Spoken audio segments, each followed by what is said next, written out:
Good morning, students. Today's in computers class we will read our next topic, natural language processing of our chapter number 5 AI. Last class में हमने AI के बारे में जाना था कि what is AI, areas where AI used, और इसकी एक्टिविटी हमने कर ली थी. होप आप सभी ने इससे इंटरनल क्वेश्चंस एंड एक्टिविटी को लर्न कर लिया है. आज हम नेक्स्ट टॉपिक रीड करेंगे जो है हमारा नेचुरल लैंग्वेज प्रोसेसिंग. जैसा कि नाम से पता चल रहा है नेचुरल लैंग्वेज जो प्रोसेसिंग होती है, देखिए जैसा पिक्चर में भी आपको डिफाइन किया गया है कि जो लैंग्वेज हम नेचुरली यूज़ करते हैं टेक्नोलॉजी की हेल्प से मशीन उसको कैसे समझ सकता है. Natural language processing is a technology. Natural language processing हमारी एक टेक्नोलॉजी है with the help of which, जिसकी मदद से the machine is capable to understand the human language. Machine जो है वो योग्य बन जाती है इंसानी भाषा को समझने में and then perform an action based on this command. और फिर वो मशीन हमें वो आउटपुट जनरेट करती है जो हम उसे कमांड देते हैं बोलकर.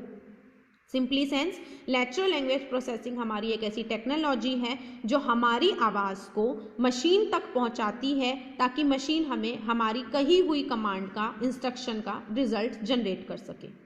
क्लियर. नेक्स्ट है हमारा computer vision. Computer vision is the science and technology of machines which seize.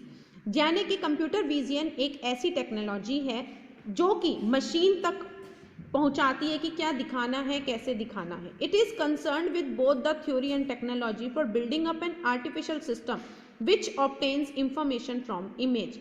ये किससे जुड़ी हुई होती है? बोथ, दोनों से, थ्योरी से भी और टेक्नोलॉजी से भी, जिससे एक आर्टिफिशियल सिस्टम जनरेट किया जाता है, बिल्ड किया जाता है, बनाया जाता है, जो ऑब्टेन करता है इंफॉर्मेशन को. कहाँ से? इमेजेस से. जैसे लास्ट में हमने जाना था कि इमेजेस को रिकॉग्नाइज नहीं कर सकता, उससे रिजल्ट जनरेट नहीं कर सकता. कंप्यूटर विजन आर्टिफिशियल इंटेलिजेंस की हेल्प से उस इंफॉर्मेशन को, इमेज से ली गई इंफॉर्मेशन को जनरेट करता है, ऑब्टेन करता है. नेक्स्ट है हमारा extra byte. Many AI based techniques such as Siri, Google Assistant, Alexa and chatbots are capable of having conversation with a human in real time using NLP. NLP that means natural language processing. कह रहे बहुत सारी AI based जो technologies आजकल हम use कर रहे हैं, जैसे गूगल असिस्टेंट है, सीरी है, एलेक्सा है, चैटबोट्स हैं, वो कैपेबल है हमारी कन्वर्जेशन को अंडरस्टैंड करने के लिए और उसके अकॉर्डिंगली हमें आउटपुट जनरेट करने के लिए. जैसा अभी हमने जाना कि नेचुरल लैंग्वेज प्रोसेसिंग एक ऐसी टेक्नोलॉजी है जो इंसानी भाषा को मशीन तक पहुँचाती है और मशीन उससे समझ कर हमें रिजल्ट देता है. जैसे आजकल हम अलेक्सा का यूज़ करते हैं, अलेक्सा को हम बोल के कमांड देते हैं और वो हमें सेम जैसा हम उसको कमांड देते हैं उसके अकॉर्डिंग वो हमें रिजल्ट जनरेट कर कर देता है. तो इसके पीछे जो टेक्नोलॉजी यूज़ होती है वो क्या है? AI की. ओके. नेक्स्ट है हमारा smart home. Smart home is a home which one can be manage remotely to control the appliances such as TV, AC, fridge with your smartphone. कह रहे स्मार्ट होम एक ऐसा घर बनता है जिसमें हम घर की हर चीज़ को, अप्लायंसेस को, दैट मीन्स को कंट्रोल करते हैं हम अपने स्मार्टफोन से. यानी कि हमारा स्मार्टफोन जो है वो एक रिमोट की तरह काम करता है. हमारे जितने भी अप्लायंसेस हैं, TV, फ्रिज, मशीन्स, इन सबको हम अपने स्मार्टफोन से कंट्रोल कर सकते हैं, रिमोट यूज़ की तरह उसको यूज़ कर सकते हैं. All these devices need to be connected with internet. But उसके लिए क्या होना चाहिए कि सभी डिवाइसेस किससे कनेक्ट होनी चाहिए? इंटरनेट से कनेक्ट होनी चाहिए. नेक्स्ट है हमारा गूगल होम.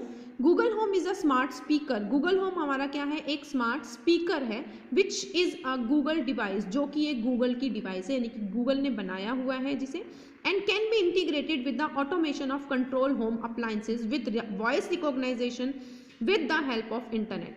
कह रहे हैं इंटरनेट की मदद से गूगल होम यानी कि जो डिवाइस है जिसे हम एक स्पीकर की तरह काम करते हैं, हम उसे बोलकर अपनी आवाज़ से उसे इंस्ट्रक्शन देते हैं, वो हमारी आवाज़ को पहचान कर ऑटोमेटिकली हमारी डिवाइसेस को कंट्रोल करता है. जैसे हमने स्मार्ट होम से, स्मार्टफोन से कंट्रोल किया है रिमोटली, वैसे ही गूगल होम में क्या करता है? गूगल डिवाइस जो होती है, स्मार्ट स्पीकर, वो हमारी आवाज़ को पहचान कर हमारे अप्लायंसेस को कंट्रोल करता है. नेक्स्ट है smart city. Smart city is in an urban city which uses internet of things, IoTs, यानी कि जो हम इंटरनेट के द्वारा चीज़ें, यानी कि जो चीज़ें, जो डिवाइसेज हमारी इंटरनेट के द्वारा चलाई जाती हैं, उन्हें जहाँ यूज़ किया जाता है उसे स्मार्ट सिटी कहा जाता है. To collect the data and information as to improve the quality of government service easily and effectively. जो हमारे गवर्नमेंट के लिए या हमारे लिए यूज़ होती है कि हम किसी भी तरह का डाटा और इन्फॉर्मेशन को कलेक्ट कर सकें, इकट्ठा कर सकें, आगे फ्यूचर के लिए और बेनिफिट बनाने के लिए। Its goal is to provide better quality of life to every individual. इसका मेन गोल यानी कि लक्ष्य क्या है कि इंसानी जीवन को और बेहतर बनाया जाए हर एक के लिए, इंडिविजुअली मतलब पर्टिकुलरली, प्राइवेटली, सबके लिए इसे बेटर लाइफ के लिए यूज़ किया जाए, उसके लिए उसको ऐसी फैसिलिटीज़ प्रोवाइड करवाई जाए।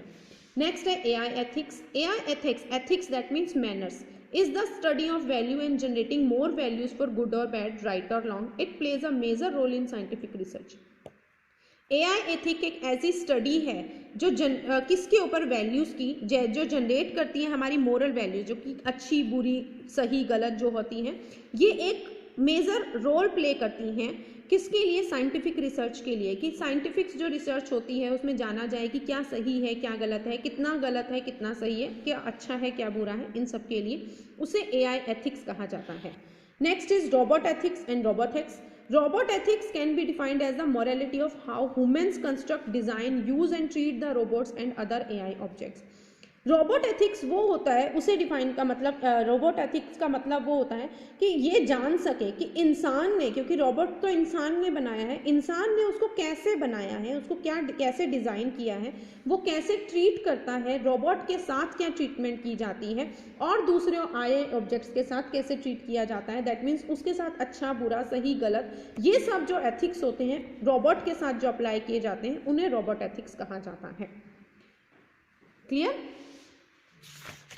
नेक्स्ट हमारे पास है machine learning bias. Machine learning bias is also known as AI bias. Machine learning bias को हम AI बायस भी कहते हैं।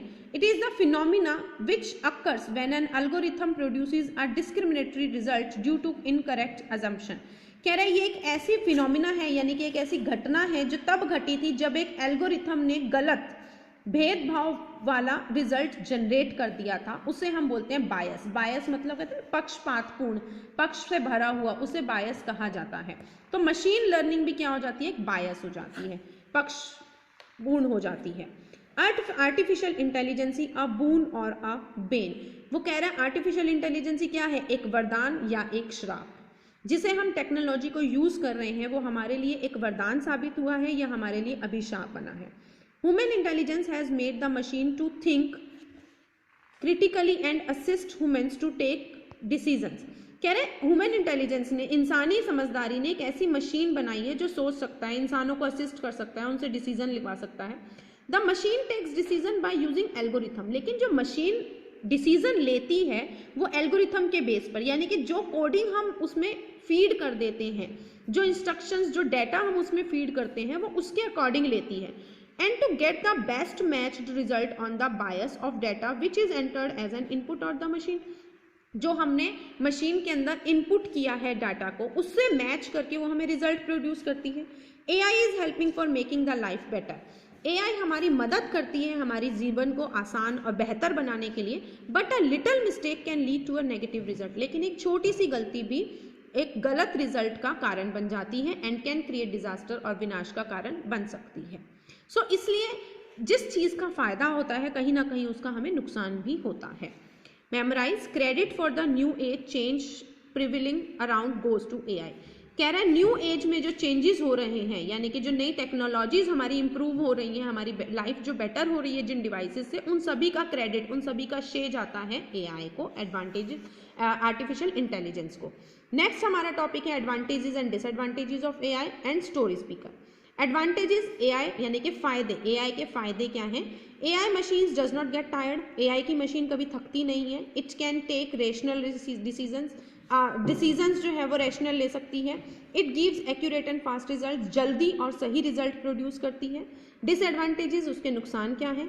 AI टेक्नोलॉजी इज कॉस्टली, बहुत महंगी है। AI machine lakhs creative and emotions, इनके अंदर इमोशंस, भावनाओं की और क्रिएटिविटी की कमी है। Privacy is the main issue with AI machines. AI machines के साथ प्राइवेसी जो है वो एक मेन इशू है, यानी कि इसे यूज कोई भी कर सकता है। These are the advantages and disadvantages of AI।